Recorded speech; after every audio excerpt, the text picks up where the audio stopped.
On Point Live, right here from the CRN studios in Los Angeles. Vince, you look like a natural.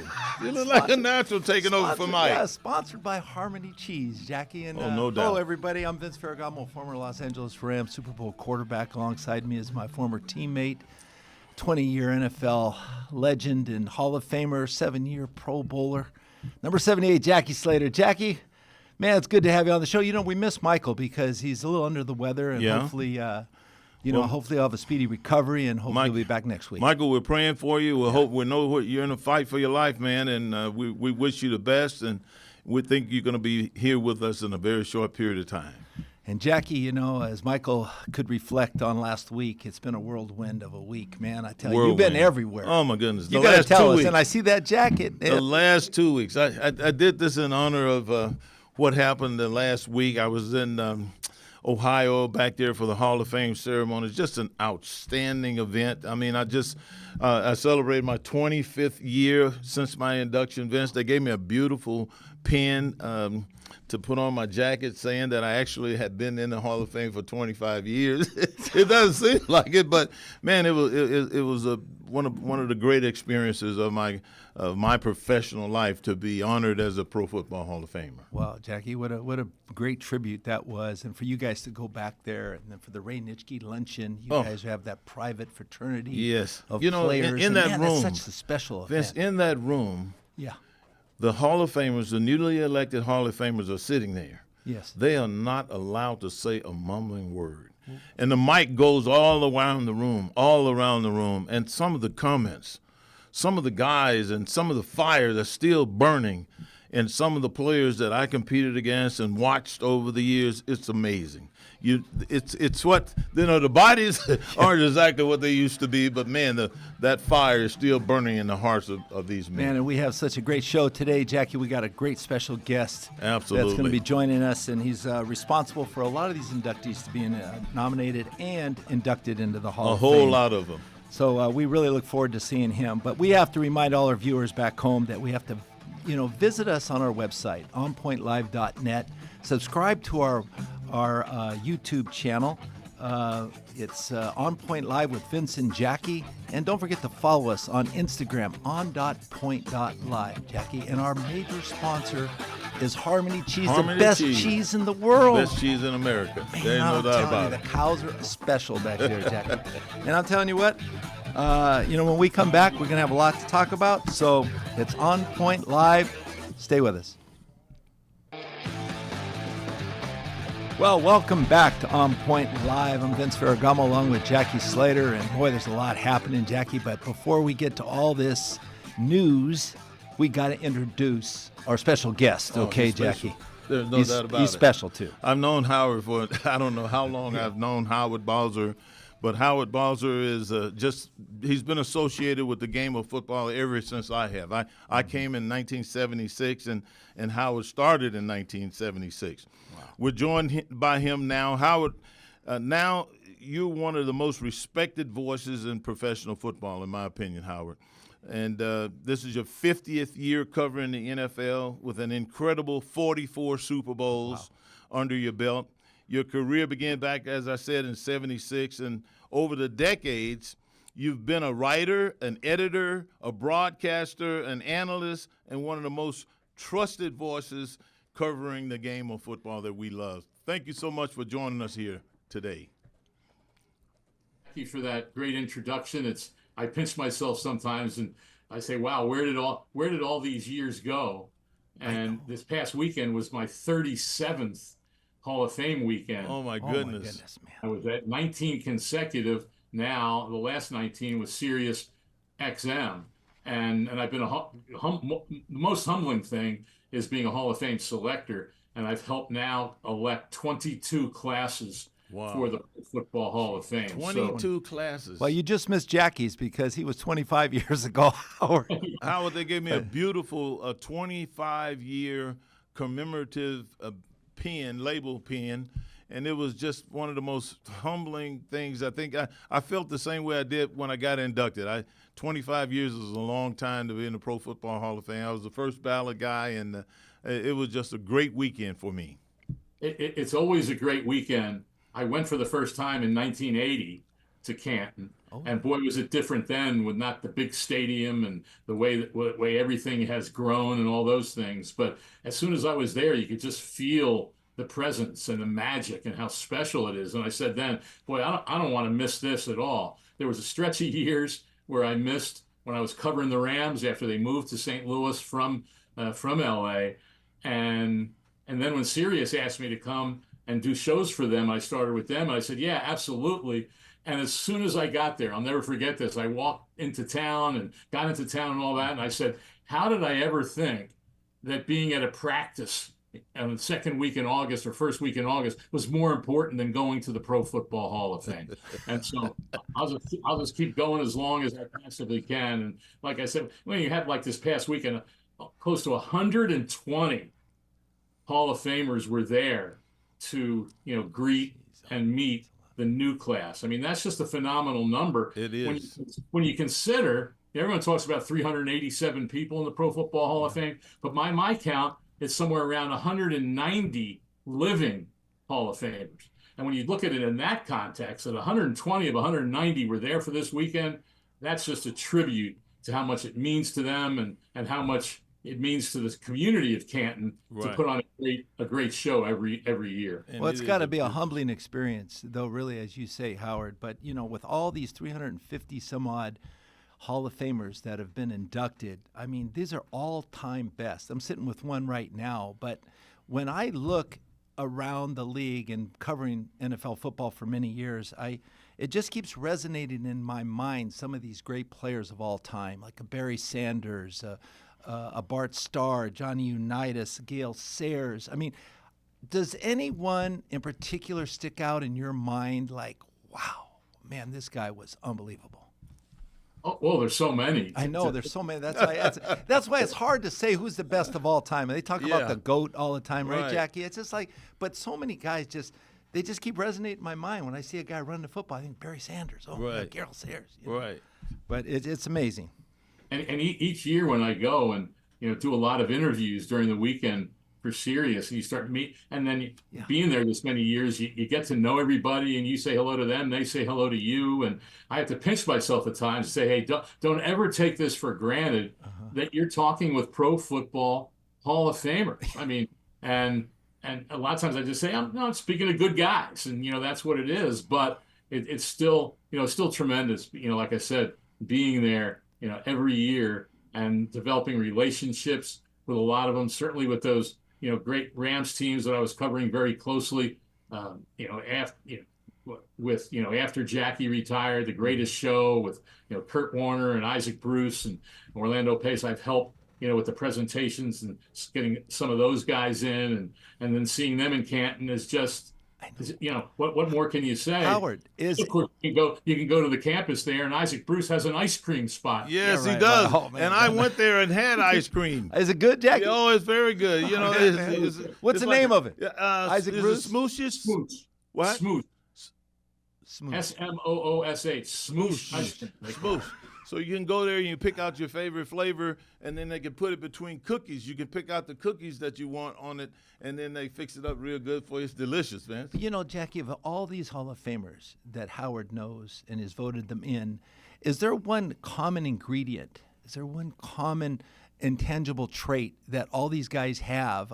I kind of think of humility as one of them, because a lot of guys I speak to, man, they're as humble as you can get, and they're some of the best of all time. But is there a trait that really kind of is very constant throughout everybody and consistent?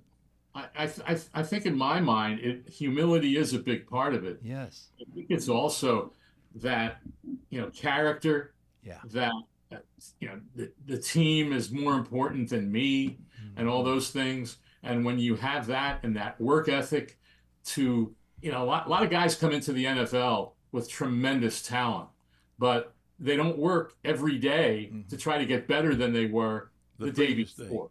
And the Hall of Famers, do that. Yes. And I think that that's that. And obviously, there's a lot of guys that aren't in the Hall of Fame that were still great players and have a lot of those same traits. But all those things combined, and you could hear it in those speeches over the weekend, how there was a constant thread through all of them, all understanding that I didn't get here by myself. Right. There were many, many reasons Right. that helped turn me into a great player and advance to the Hall of Fame. And they don't have a lot of time to thank everybody in their speeches, but they all do a great job at that. You know how one of the things that I've noticed, and I've done this deliberately over the times that I've been there for the last 25 years, humility is a very, very important part. And I noticed that. I was actually surprised at some of the guys that I had watched during my era, before my era, and subsequently, to my induction. And I wanted to meet these guys so that I could have an understanding of what my feelings were relative to some of these great players. And humility is very, very important. But the other thing that I noticed that all of these guys have, if you talk to them individually like I have, all of them, Howard, will tell you they did not want to let their teammates down. Right. They did not want to. They wanted to do their part. They wanted to win at their jobs every single snap. And that was the central thread that I think has woven its way through most of these guys, because they realize that it's a team game, and they have to do their part in order to be successful. And the better they do their parts, the more likely it is that they're going to win the ball games. And that's something that I noticed, Howard. I'm sure you noticed it as well, but it says a lot because it transcends all the positions. I mean, you can look at a 340-pound offensive lineman and go and look at a 185-pound defensive back, and you get the same doggone reaction from both of them relative to not letting their teams down. And I think that's special. Most definitely, Jackie. Yeah, you put it greatly. I mean, there's no doubt that all the things that make up this game, which is the ultimate team game, when you consider that obviously there's 11 people on the field on each play, and all it sometimes takes is one guy to help make a play to help you win, or one guy to make the mistake that you lose. But the other part of it is, even for the non-Hall of Famers, nowadays you got 48 players play each week, and they all play. I mean, there's pretty much, except for maybe the backup quarterback, everybody is out there even just for a few snaps, and who knows? One of those snaps can make a difference. You're right, Howard. You win as a team and you lose it as a team. So, but, we want to keep you around a little bit longer, Howard, because we want to talk about the current inductees and the guys that will be coming back, next year on the ballot box. And we want to also, again, thank our sponsors, HarmonyCheese.com. So don't go away. We'll be right back. It's On Point Live. Welcome back to On Point Live with Vince Ferragamo and Jackie Slater. And we have our special guest, Howard Balzer. And this is really a special time, Jackie, as we're talking Super Bowl. We're talking about Hall of Famers and guys that just got inducted. But, before we get into the active players that were just inducted, my question to Howard is that, how strong an influence is media coverage when you're talking about the selection process, and does it outweigh talent and accomplishments? That might be my question to you, Howard. It's a great question, and I'd like to say that it doesn't have that much of an impact, but then you do have situations where you might have a great player on a team that maybe wasn't the greatest, and they're not on TV a lot, and all of a sudden they're not seen as much. If you're from small markets, I mean, one guy, Albert Lewis, who was a great cornerback for the Kansas City Chiefs. Unfortunately, and he played with the Rams. He finished his career with the Rams. And when he was playing, the Chiefs weren't that good. And so I think sometimes that can be, a problem. The flip side sometimes, though, is if you're on a great team and you get a lot of players from that team, all of a sudden there can be sometimes a little bit of whatever you want to call it, Raiders fatigue, Packers fatigue. I mean, we've had Reggie Wayne and Torrey Holt as finalists now for 6 years. Right. Mm-hmm. I know that there are some selectors who think, the Colts have enough guys from that team on. Mm-hmm. The Rams have enough guys from that team on. And I always said, well, that shouldn't matter. Judge a guy individually. How one of the things I think our viewers, as well as some of the guys that we work with here, would like to have a little bit more insight into, and that is the process the process that you go through as you're in the process of selecting these guys to be Hall of Famers. Tell us a little bit about that. Well, one of the things that people have to have noticed over the last 2 years when the final voting process was changed is that the classes have been smaller. For 2 decades, there were 5 modern day guys that were elected virtually every year. Then they changed the way the vote went, where in the past, when there's 15 finalists, then it would be cut to 10 and then 5. And you would vote yes or no on each of the 5. And the reality is most of the time, all 5 would get the vote because everyone knows if they don't get elected, guess what? They're coming back the next year to be talked about again. And that keeps someone else from getting into the 15 to be discussed. Well, what they changed 2 classes ago was that we cut to 7 instead of 10, and then each voter voted for 5 of those 7 guys. And so to get 40% or 80% rather, 40 votes is hard. Yeah. And that's why last year's class had only 4 modern day guys. This year's class, last year's class had 3. This year's class had 4 instead of 5. So there's 3 Hall of Famers that 3 guys would have been Hall of Famers right. if they had the other process. Now I'll switch real quick to the coaches, contributors, and seniors. A few years ago, they increased the number of senior finalists to 3. And then there'd be a coach and a contributor, and we would vote again, up or down on each one. And they all didn't get in each year, but more did. Well, the last 2 years now, out of the 5 people, we vote now instead of up or down, we vote for only 3 of them. And again, the numbers say it's really hard for multiple guys to get 80%. And that's why the last 2 years, everyone screamed about Bill Belichick, this year, but the year before, Mike Holmgren. That was one I was going to bring up. Yeah. And one player, one of the 3 seniors guys who've been waiting a long, long time, only one of them got in each of the 2 years. Sterling Sharp in 2025, and of course Roger Craig this year. So it forces the selectors, especially for that group of 5, where players are competing against the coach and against the contributor, wow. and votes are split. And that, like I said, that makes it hard to get those 40 plus votes. And I mean, just do the math. If 3 guys can get in, but if 3 guys, would get 40 votes, that's 120 of 150. Yeah. So there's only 30 votes left, right. For the other 2. So it's Howard. You mentioned it. You mentioned it, and I have to ask this question for the second year in a row, not the first. But for the second year in a row, Bill Belichick has not been elected to be a Hall of Famer. Now, a lot of people in our country look at that and they would say, this thing is fixed. It's got to be something wrong. How do you have an election for people to be inducted into the greatest sport in America, in my opinion, the Pro Football Hall of Fame? How do you have that? And Bill Belichick doesn't get elected 2 consecutive years. Help us to understand that, and help our fans to understand what might be going on to prevent his induction. Well, Jackie, first, Belichick wasn't eligible the year before. That Mike Holmgren was the finalist. This class that was just enshrined, it was his first year of eligibility as a head coach. But this question still is, to your point, of why didn't he get in?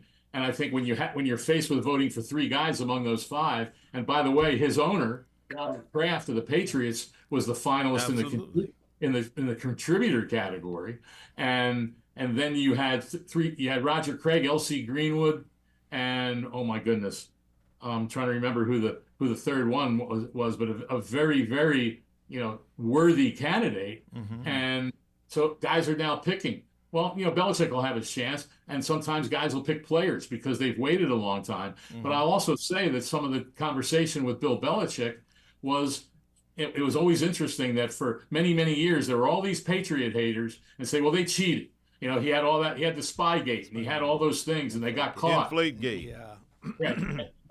But the big Spygate was the big one, which was basically done by Bill Belichick. And people say, well, he's a cheater. He's a cheater. Then he doesn't get in the Hall of Fame, and everyone's up in arms and saying, well, how can he be out? Well, I think that was part of the consideration. But I also think that there were people some voted for Belichick, some voted for Kraft, some voted for players, and then only one guy from all 5 of those candidates got at least 40 votes. Mm-hmm. And so I'll say this: if we had been doing it, no matter what some problems some people might have had with Bill Belichick, if we were doing it up or down on each one individually, I'm absolutely certain that he would have been in this Hall of Fame class. But they changed the process, and that made it very difficult in the voting and for people to make those very tough decisions. Well, it certainly has to do with the process, that's for sure, because a guy that wins 8 Super Bowls as a coach doesn't get in. What do you have to do to get into the Hall of Fame? So I think eventually things will iron out, Jackie, and they will come back down to the real thing. And I think that's. But Howard has made a very interesting point. The way that they are voting and the limits that has been placed on the voters, it forces them to look at the big picture. Yeah. You can't just isolate on any one particular person, any one particular situation. You have to look at the big picture. And it's just like he said a minute ago, if any one team has a whole bunch of guys that have gone in recently and then another worthy person comes up, then the conversation is on too many of these guys. The votes get split up. A lot of people might be thinking that that's what's going on with Torrey Holt. They got Isaac Bruce, they got Kurt Warner, they got Orlando Pace, all from that Ram team back there in St. Louis. And I think a lot of people think Torrey Holt is a Pro Football Hall of Famer, but this new voting that he's explaining to us has really been limiting his opportunity. Yeah, and the other part of it that happens each year is when you get the new group of first-time eligibles. I mean, Torrey made the cut to 10. He made the cut to 7 in 2025. So he was in that final group and just didn't get the 40 votes. Then this year you have Larry Fitzgerald come in, right, and so he dominates wide receiver, and Torrey didn't even make the cut to 10. Right. And so those are the things that sometimes happen. And I think there's a little bit, guys, quite honestly, of a recency bias. I mean, you look at, aside from Roger Craig, the other 4 guys, 2 of them were first-time eligible guys, right, and the other 2 were in their second year of eligibility. So it becomes harder and harder for guys who have been waiting for a little bit of time. Willie Anderson, I'm sure you know. The big tackle from Cincinnati. With the Bengals, yeah. I mean, he's been in that final group a couple of times now, but hasn't been able to take that next jump. And out of the 15 guys this year, out of the 15 finalists, 9 of the 15 were first or second year eligible players. Wow. And now, guess what? Next year, Rob Gronkowski, Ben Roethlisberger, yeah, we were going to talk about Anderson, Jason Witten. These are all first-time eligible guys, and the more that those guys get in, it pushes even further weight for some of the others. Pushes the current. How about a guy like Frank Gore and Terrell Suggs too? Will they be first-time balloters? They got to be pushed. They've been in that group now. I mean, Frank Gore was a finalist last year. Ben Roethlisberger is another one. Yeah, he's next year, but Frank Gore was eligible this year and was a finalist, but didn't make the group. You mentioned Terrell Suggs. He's been a finalist now 2 years. Yeah. But he didn't make it to the final step. But that's a lot of that's a lot of first time 9 guys. That's a lot of first or second year guys. A lot of them. It's only going to continue to create more log jams, which are always very difficult to navigate through. Hey, real quick, of the inductees for this year, I mean, the acceptance speeches were pretty awesome, and I think Adam Vinatieri had one of the most comical speeches. I mean, talking about Bill Belichick, that must have been fun. He joins Jan Stenerud and Morton Anderson as the kicker. So, yeah, the only pure kickers exactly in Hall of Fame history. So, yeah, I thought the speeches, were well done. The Hall of Fame, worked to, to make sure guys were concise and didn't give, speeches that were too long, right, and they were able to say what they wanted in a pretty decent amount of time. And Larry Fitzgerald kicked it off tremendously. He really I thought Drew Brees' line at the end. Great fun event. Well, stick with us, okay, Howard, because we have more to talk about. We talk about the current teams and what's going on, and want to thank our sponsors, Harmony Cheese, harmonycheese.com. type in CRN Talk and get your 10% discount. Follow us on Instagram, on.point.live. Jackie and Vince will be here. Stay on point. Don't go away. We'll be right back. Well, welcome back to On Point Live here at the CRN Studios here in Los Angeles. I'm Vince Ferragamo alongside Jackie Slater. Aren't we lucky to have Howard? We're lucky to have Corey Marino too. All these notes. Yeah, but I'm so doggone happy that I bumped into him when we were at the Hall of Fame ceremonies in Canton. I hadn't seen him in a while, and I said, "Who is this guy? He's got as much gray hair on his face as I do." Well, you know, him and being a guest, Howard. but Jackie's being a guest, so he's going to get the Harmony cheese and the Ferragamo wine Oh package. yeah, right? you got to look forward to that. Oh Howard. man, Howard! Now come on, you got to let us know what you think about this cheese. Some of the best now. cheese in the country. Harmony cheese. We're going to send you out some of that, and then Vince is going to send you out some of his wine. Italian wine. He's a winer. Howard, you know, winer. I'm a sommelier by trade, actually, now, and do a Vines to Wines class at Santiago Canyon College. We have a lot of fun with it, but I do grow grapes in Orange County. So It's like Vermeil wines. Oh, yeah. Dick Vermeil's got good wines, too. Boy, there's a lot of good. Drew Bledsoe up in Washington State. A lot of good wine. I mean, there's some good winemakers around. All right, Howard, I got to get right to this, and I know you would be intimately acquainted with this now that you're kind of covering those Arizona Cardinals over there. Tell me, do you think the Rams headed into this season or the team to beat relative to the Super Bowl?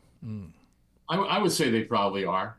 And, you know, the one thing about the Rams that certainly was noticeable last year is they stayed incredibly healthy all season and had very, very few injuries. And if you can do that throughout an entire long NFL season into the playoffs, then you've got a pretty good chance. No guarantees, but you got a pretty good chance. And they're very healthy right now. And with what they've added, obviously with Myles Garrett, but who knows, man? Katie barred the door of Aaron Donald. That's right. That's what everyone is sitting around here with their fingers crossed about, Howard. Can you imagine? I mean, this is going to be the closest thing, literally, to the fearsome foursome that we would have seen. Wouldn't you agree? Pretty impressive. You know, pretty impressive. And then, you know, with Matthew Stafford, obviously, good running game, solid offensive line, good receivers. Sean McVay is the head coach. I mean, the only year that the Rams really underachieved in a season was the year after the Super Bowl when they were just totally decimated by injuries on the offensive line.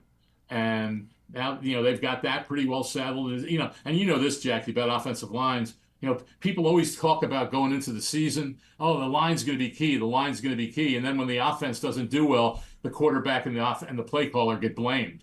And everyone has collective amnesia about what they said about the offensive line. Absolutely. You have to have that to be able to do the things on offense that you need to do. You cannot win. A good big man is always better than a good little man. That's what I always say, Howard. Now, Howard, let me ask you one other thing.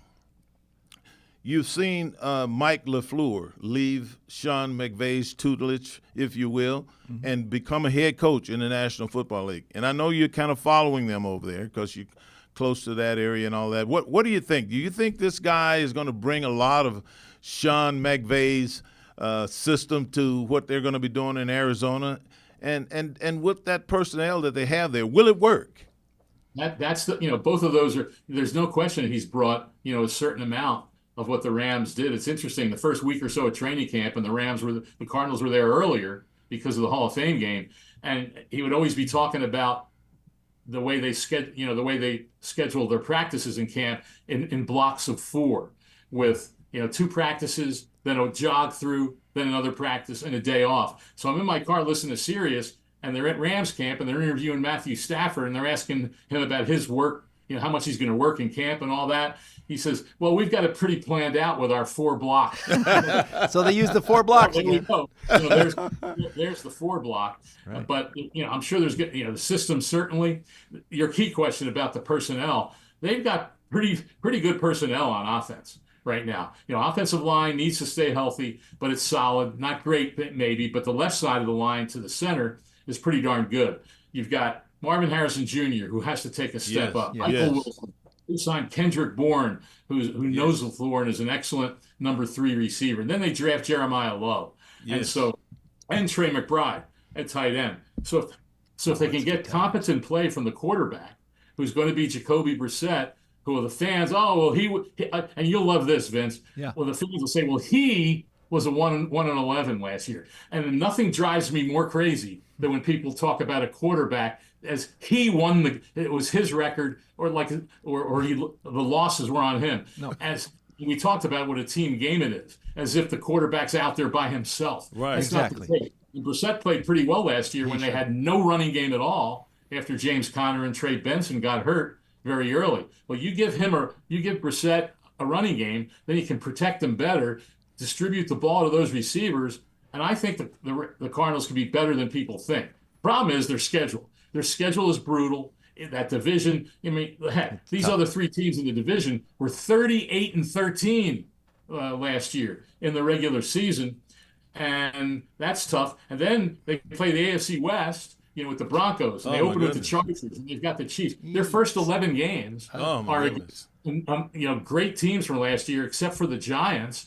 And of those 11 games, I think 6 of them are on the road. My goodness. They've got a tough road ahead of them with that and the division. But I think they've got the ability, if they can stay healthy. They were one of the most injured teams in the NFL last season. If they can stay relatively healthy, I think they can be a better team than a lot of people expect. Well, he's talking about two of the toughest divisions in football in the NFL right now, Jay, NFC West, AFC West. Right. Okay, and both divisions have to play each other. So Exactly. But I was kind of, when I was looking at the preseason game, the Hall of Fame game, I noticed Carson Beck, and he wasn't at the top of my list. Fernando Mendoza was, I think, Howard. But he had a real impressive game. He looked very comfortable as a quarterback back there. Look, he wasn't a rookie quarterback. 15-19 for over 180 yards, 1 touchdown. Jackie he was doing pretty good back there, running that offense. But Jacoby Brissett is the guy.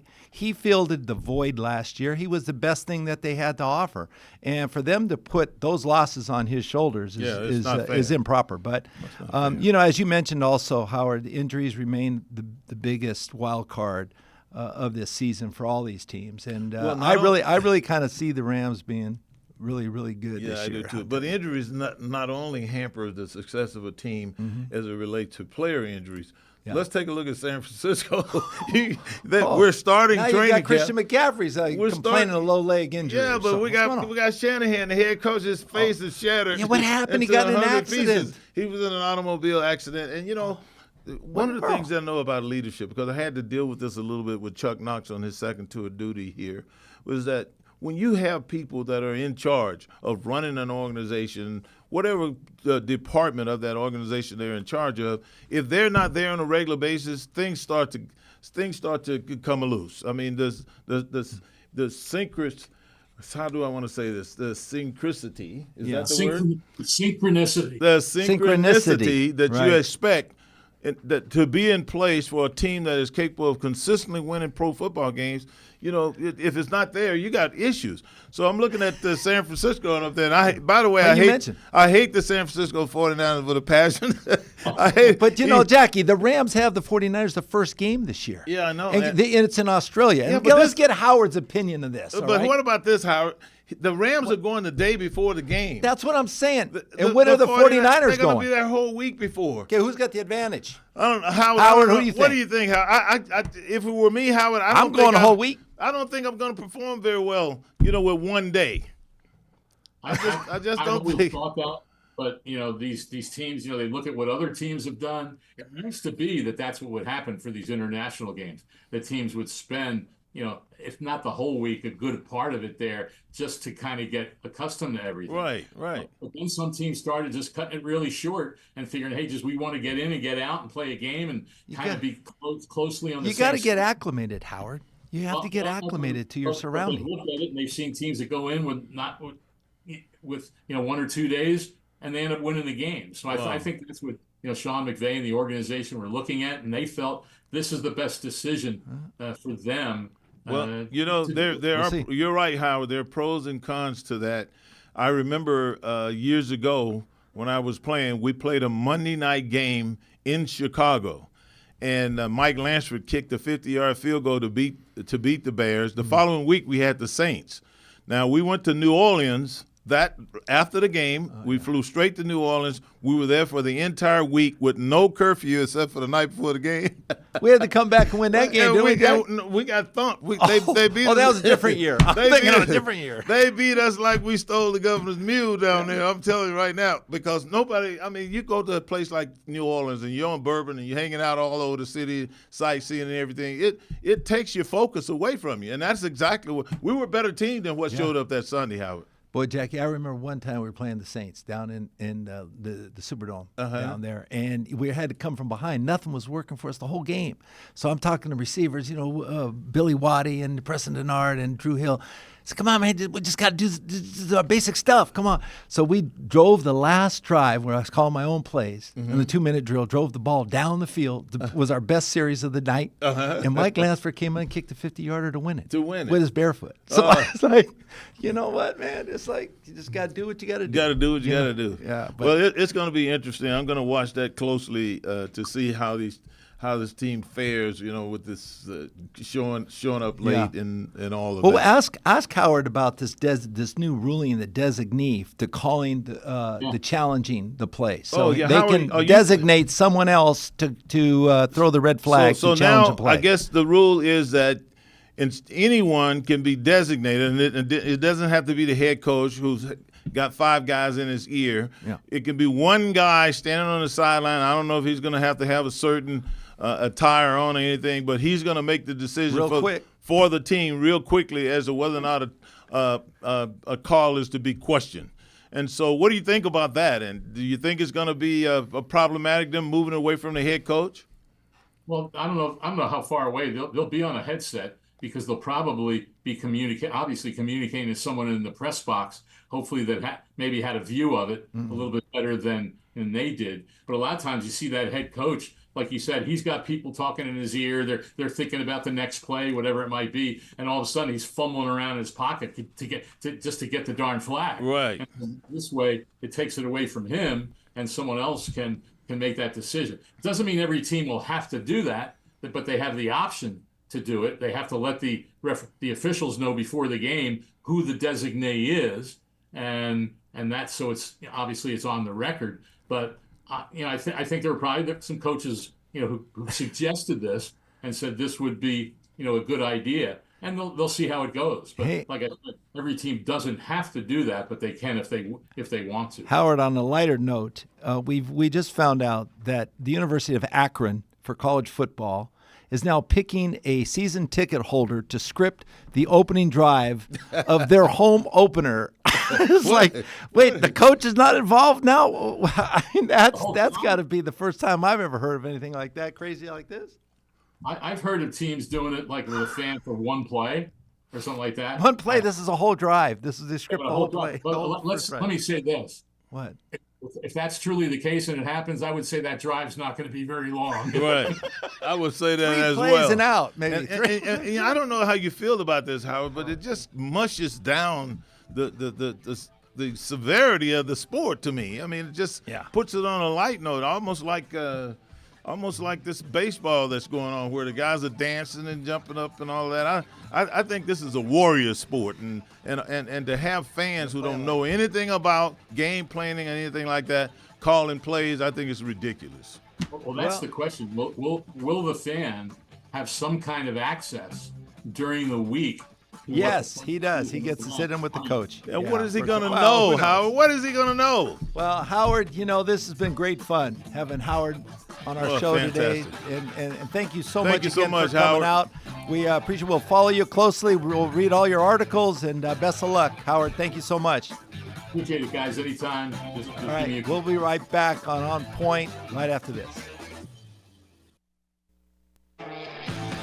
Well, welcome back to On Point Live with Vince Ferragamo and Jackie Slater. And Jackie, it's been a great little show here talking to Howard and reminiscing all of the great players in the past about all the Hall of Famers. But and now, just think, he had a hand in selecting Hall of Famers for 23 years. For 23 years. I mean, he's seen a lot, and in those rooms, those closed doors, man, there's some rumbling going on in there, and they have to stand up and speak their mind, make the best decisions that they can make, and Let chips fall where they may. Hey, talking about rumblings, what's going on in the Major League Baseball with the Angels? They had a day off. They were playing on the East Coast over there, and they had a day off. What'd they do? Now, Mike Trout, the undisputed leader of this team for the last over decade, he had a golf outing, and he invited his teammates to the golf outing. It was for like morale, wasn't it? It was supposed to boost morale. Let's get this thing going, guys. Yeah, morale boosting event. And then 5 of those guys that showed up for the morale boosting event got phone calls while they were out there playing golf, informing them that they had been traded away. Like one every 3 or 4 holes, it got traded. Every 3 or 4 that holes. makes you not want to play golf anymore. It makes you not want to play golf, especially on the trade deadline. Oh, man. Yeah, let's hope the Dodgers don't do that across town. Jackie, they got I'm sure Mike didn't know that was going to happen. I'm sure he didn't know. Yeah. But then a lot of people say he had to have known because, leaders on football, on basketball, on any sports team, they get informed, they kept up to date, and I'm sure the people in the organization knew he was having a tournament this day. Well, us being in Southern California, we got to root for the home teams. Yeah, we got to root for the home teams. But the team. Dodgers, though, they've been on a slide right now, Jack. But last night they won 6-5. What a great comeback. But, Jackie, Muncy with that. They haven't How about Muncy? He cleared the base on the single. Oh, yeah, man. Oh, he just ripped it. But, Jackie, fastball. They got to learn to hit that fastball because their on-base plus slugging percentage has been below 500. So I like the averages, and the average is 700 against that pitch. But a fast pitch, they got to be able to hit that thing. Yeah. So let's get them hitting the ball and start winning some games. But anyway, let's make sure all of our viewers follow us on Instagram on.point.live and subscribe to our YouTube channel, Jackie On Point Live with Vince and Jackie. Remember Harmony Cheese, harmonycheese.com. Absolutely. Just go on that website, click CRN Talk, and get your 10% discount. Jackie, for all of us here at the CRN studios, we want to thank you for watching and listening. What do we say, Jackie? Stay on point.